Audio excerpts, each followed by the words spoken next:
घूमती हुई biomagnetic waves है ना, एक मैग्नेट। आप कभी भी कंपास को देखते हैं तो वो नॉर्थ साउथ दिखाता है, वो कौन सी एनर्जी को खींचता है?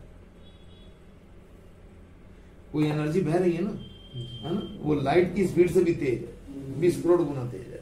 उस एनर्जी की वजह से हमारा ब्लड सर्कुलेट होता है, क्योंकि हमारे ब्लड में कुदरत ने आयरन डाला है, और आयरन 3 चीजों को अपनी ओर खींचता है, ऑक्सीजन को, मैग्नेट को और कार्बन को।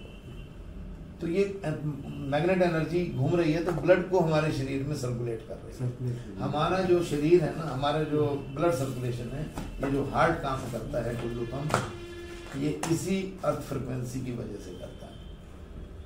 धरती की इस फ्रिक्वेंसी को जो ये नॉर्थ साउथ दिखा रहा है ना, ये कंपास, और इसकी एनर्जी कितनी है ये दिखा रहा है। तो सारी चीजों का पैरामीटर है, खाना कितना खाना चाहिए, प्रोटीन कितना होना चाहिए उसमें, ये कितना होना चाहिए, पानी कितना पीना चाहिए, 4-4.5 लीटर पीना चाहिए, हमें ऑक्सीजन कितनी चाहिए, वातावरण में घुटन नहीं होनी चाहिए, 17% मिनिमम ऑक्सीजन होनी चाहिए। हर चीज का एक परिमाण है। ऐसे ही इसका ये जो एनर्जी कितनी चाहिए, ये 3000 गॉस पावर चाहिए। हमारे शरीर की रिक्वायरमेंट है 5 लाख गॉस पावर। 3 लाख अगर एनवायरमेंट, 3000 अगर एनवायरमेंट में होती है तो क्योंकि वो प्रत्येक रोम छिद्र से, प्रत्येक पोर से एंटर कर दिए तो हमें उतनी मिल जाती जितनी हमें चाहिए। तो 3000 गॉस पावर एनवायरमेंट में होनी चाहिए। है कितनी, इसको चेक करो। सुई कहाँ पर, इसको वेव्स में देखो, इस चीज को वेव्स में कितनी है, 600 चाहिए, कितनी 3000 चाहिए। यहाँ पे कुछ पड़ा सब में इस तरीके से आपको। अब कहाँ है, 13-14,000, इससे हटा देंगे तो फिर नीचे आ गया। ये एनर्जी हमें कम मिल रही है, सब कुछ कम मिल रहा है। मैं ये नहीं कहता बाकी तत्व पूरे मिल रहे हैं।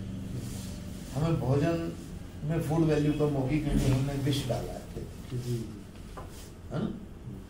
तो पृथ्वी में हमने विष डाला तो हमें पूरी ताकत के साथ अच्छी चीजें नहीं मिल रही, उसमें पॉल्यूशन कर दिया।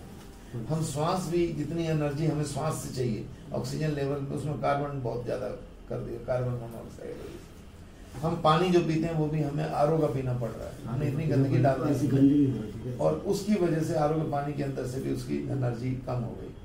हम सोलर एनर्जी भी प्रॉपर नहीं लेते, क्योंकि जिस समय वो शुद्ध और बहुत ज्यादा मिलती है उस समय सो भी नहीं उठते, लेट उठते हैं। सूर्य निकलने से पहले ही उठ जाना चाहिए, ठीक है, वो एनर्जी भी हम नहीं ले रहे। तो ये एनर्जी भी कम क्यों हुई, क्योंकि लोहा एनर्जी इस एनर्जी को अपनी ओर खींचता है। आज से 60-70 साल पहले वाले मकानों में लोहा यूज नहीं होता था। लाल किला कब बना था? लाल किला 1500 जब भी बना, उस इतना बड़ा महल है, उसकी दीवारें हैं, छतें हैं, सब कुछ है, लोहा नहीं है, सरिया कहीं नहीं। मालूम ये मालूम नहीं। किसी भी बिल्डिंग में जो आज से 50-60 साल पुरानी है, लोहा नहीं। बड़े बड़े मंदिरों में किसी में लोहा तो लगा है, पत्थर। बड़े बड़े जयपुर में हवा महल, ये महल, वो महल, लोहा नहीं, सरिया नहीं।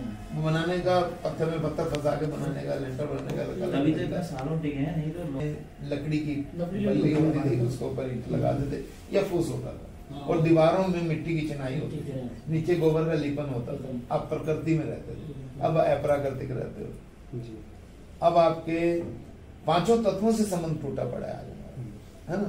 तो आज आप लोहे के डिब्बे में बंद हो, इन दीवारों पिलर में लोहा है, इस छत में लोहा है, और जहाँ बैठे नीचे फर्श में लोहा है, चारों तरफ लोहा है। आप यहाँ से उठोगे, जाओगे अपनी कार में बैठ जाओगे, वहां भी आप लोहे के डिब्बे में बंद। बाइक पे तो लोहे के साथ चिपक के बैठे हो। आप घर गए, नहाए धोए, जिस बाथरूम में नहाए वो लोहे का डिब्बा, जिस कमरे में जाके सो जाओगे वो भी लोहे का डिब्बा। आप हमेशा लोहे के डिब्बे में बंद होते हो, वो एनर्जी आप तक छन के पहुंचती है। अभी मैं आपको एक प्रयोग दिखा सकता हूँ।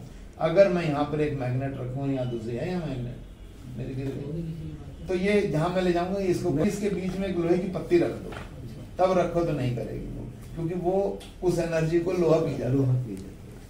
और ये पी जाता है, ये साबित इससे होता है। आप एक मैग्नेट लो, उसके ऊपर एक कील लो, रहने दो, कोई नहीं, एक कील लो, कील को आलपिन से पकड़ो, नहीं पकड़ेगा, उसको मैग्नेट से टच कराओ, फिर पकड़ो, पकड़ेगा। यानी लोहा एनर्जी को पी जाता है, मैग्नेटिक एनर्जी, है ना। आप अगर 1000 कील लेके हर एक से टच करा करा के रखते रहो तो वो मैग्नेट कम होती चली जाएगी। वो एनर्जी हमने लोहा पी रहा है, और जो कुदरत ने हमारे अंदर के लोहे के लिए बनाई थी कि हमारे अंदर जो लोहा है ब्लड में वो मूव करेगा, वो हम ये लोहा वो कर जाता है और उस वजह से एनर्जी कम होती जा रही है। ऐसा नहीं कि खाली खेत में खड़े होंगे तो ये प्रॉपर मिल जाएगी, वहां भी बड़ी बड़ी बिल्डिंगों से ऑब्जर्व कराने के बाद पहुंच रही है, तो धरती में ये हो ही कम रही है। और इसके 3000 से कम अगर होती है तो आदमी स्वस्थ हो ही नहीं सकता, क्योंकि उसका ब्लड सर्कुलेशन प्रॉपर हो ही नहीं सकता। और 99% बीमारियों का कारण lack of blood circulation and oxygen. अभी पिछले दिनों कोरोना फैला था, हाँ जी, पिछले दिनों कोरोना फैला था, तो लोग किस चीज से मरे? ऑक्सीजन की कमी से। किसी भी वजह से किसी आदमी को बहुत ज्यादा क्रिटिकल बीमार है और उसे अस्पताल ले जाते हैं और वहां पर उसको इमरजेंसी में एडमिट करते हैं, तो सबसे पहले क्या देते हैं? ऑक्सीजन। तो हाइपोक्सिया की वजह से ही बीमारी और मृत्यु होती है, और कोई कारण है ही नहीं। ब्लड बह जाएगा तो ऑक्सीजन की कमी हो जाएगी, क्योंकि ब्लड पानी है और पानी 90% ऑक्सीजन है। पानी 90% लिक्विड ऑक्सीजन, 20% उसमें हाइड्रोजन भी है और मिनरल्स भी है। तो कहने का मतलब है लिक्विड ऑक्सीजन हो या सांस वाली एक ऐसी वाली ऑक्सीजन हो, जिंदा इसी से, इसकी कमी से ही मृत्यु होती है। तो ये हमें इससे प्रॉपर मिल रहा है, ये दिखाई दे दिया। जब ये प्रॉपर मिलता है तो हमारा एनर्जी लेवल भी बढ़ेगा और बीमारियां भी खत्म होगी, हमारे अंदर हीलिंग पावर बढ़ती है। और ये एक बार ले लो 25 साल की छुट्टी, साइड इफेक्ट कोई है नहीं। 25 साल का मतलब ये नहीं कि जैसे ही 25 साल पूरे होंगे वो डेड हो जाएगा, ऐसा नहीं। ये केवल एक लिखा हुआ है, अगर एक ही जगह पड़ा है तो 500 साल बाद भी चेक करोगे तो मीटर वहीं घूमेगा, ठीक है।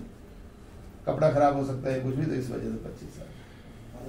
अब हम जिस मेडिसिन जो उससे हमें कोई भी प्रॉब्लम होती है, हम सीधा डॉक्टर के पास जाते हैं और वो हम जहर खाते हैं, क्योंकि एलोपैथिक मेडिसिन एंड ट्रीटमेंट तीसरा सबसे बड़ा कारण है मृत्यु का। 30% मृत्यु होनी बंद हो जाएंगी अगर एलोपैथी दवाइयां यूज होनी बंद हो जाएंगी, ठीक है। उसके रिएक्शन से ये सारी चीजें हम गूगल में चेक कर सकते हैं।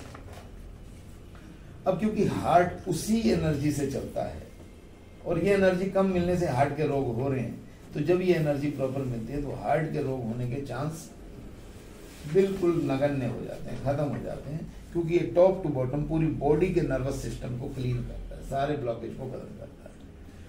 और ये दिखा रखा है, इस नर्व को थोड़ा मोटा करके, ये हाल है आज हमारा, और हम अपने आप को स्वस्थ समझते हैं। अधिकांश अपने आप को स्वस्थ समझने वाले व्यक्तियों की जो नर्व सिस्टम है उसके अंदर जो हार्ट में ब्लॉकेज है वो 40% के आसपास हमारे में से सब की है। आप चेक कराओ, यंग लड़का है, चेक कराए 40% ब्लॉकेज,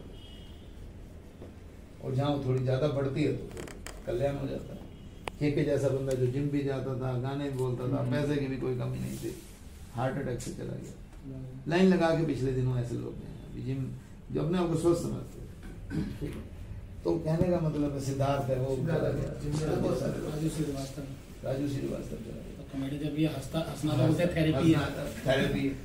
पर क्या करे, वो मोबाइल तो हर एक की हाथ में, राक्षस या कह लो दुश्मन कह लो, हर एक की हमारी एनर्जी को खत्म कर देता है। इसकी वजह से हमारे शरीर में ऑक्सीजन लेवल कम होता है, उसकी वजह से क्लॉट्स बनते हैं, तो ये उसको खत्म कर देता है। इलेक्ट्रोमैग्नेटिक रेडिएशन का जो तोड़ है वो बायोमैग्नेट के अलावा कुछ हो ही नहीं सकता।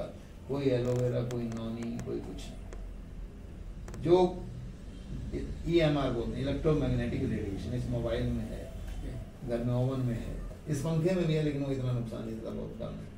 जहाँ भी बटन दबा के मैग्नेट बनेगी वो रेडिएशन बनेगी, इसकी वेव भी मैग्नेट से जा रही बायो किसी, तो ये पॉल्यूशन करती है, ये हमारे लिए नुकसानदायक है।